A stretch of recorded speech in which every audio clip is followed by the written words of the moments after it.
ಎಲ್ಲರಿಗೂ ನಮಸ್ತೆ. ತ್ರಿಷಾ ವ್ಲಾಗ್ಗೆ ಸ್ವಾಗತ.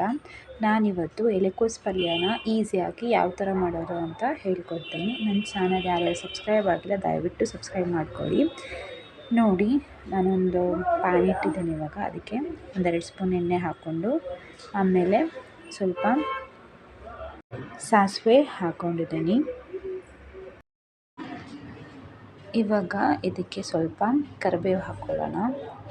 ಕರಿಬೇವು ಹಾಕೊಂಡಾದಮೇಲೆ ಸ್ವಲ್ಪ ಬಾಡಿಸ್ಕೊಳ್ಳೋಣ. ನೋಡಿ, ಒಂದು ಸ್ವಲ್ಪ ಬಾಡಿಸ್ಕೊಂಡಾದಮೇಲೆ 2 ಈರುಳ್ಳಿ ಹೆಚ್ಚಿಟ್ಕೊಂಡಿದ್ದೆ ಅದನ್ನು ಹಾಕ್ಕೊಳ್ಳೋಣ. ಹಾಕ್ಕೊಂಡು ಕ್ಲೀನಾಗಿ ಬಾಡಿಸ್ಕೊಳ್ಳೋಣ. ಈರುಳ್ಳಿ ಸ್ವಲ್ಪ ಗೋಲ್ಡನ್ ಕಲರ್ ಬರಬೇಕು, ಅಲ್ಲಿವರೆಗೂ ಕ್ಲೀನಾಗಿ ಬಾಡಿಸ್ಕೊಳ್ಳೋಣ. ನೋಡಿ, ಹಾಕಿದ್ದೆ. ಇವಾಗ ಇದಕ್ಕೆ 1 ಸ್ಪೂನು ಉಪ್ಪು, ರುಚಿಗೆ ಎಷ್ಟು ಬೇಕು ಅಷ್ಟು ಉಪ್ಪನ್ನು ಆ್ಯಡ್ ಮಾಡ್ಕೊಳ್ಳೋಣ. ಉಪ್ಪು ಹಾಕ್ಕೊಂಡಿದ್ದೀನಿ. ಆಮೇಲೆ ಅರಿಶಿನ ಪುಡಿ ಹಾಕ್ಕೊಳ್ಳೋಣ. ಹಾಕ್ಕೊಂಡು ಕ್ಲೀನಾಗಿ ಬಾಡಿಸ್ಕೊಳ್ಳೋಣ.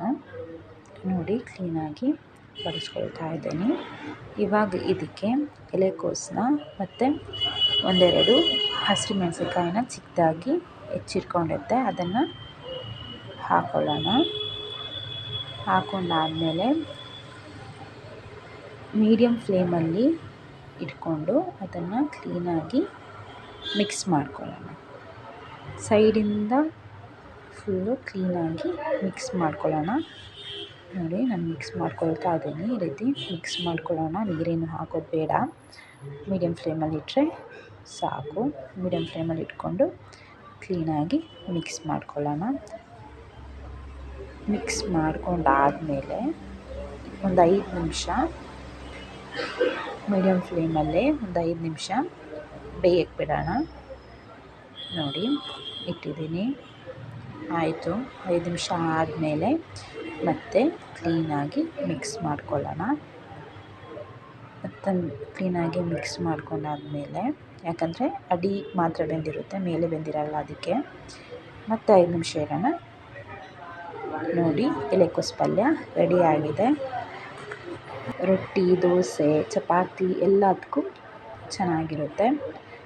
ಟ್ರೈ ಮಾಡಿ. ನನ್ನ ವಿಡಿಯೋನ ಸಬ್ಸ್ಕ್ರೈಬ್ ಮಾಡಿ. Thank you.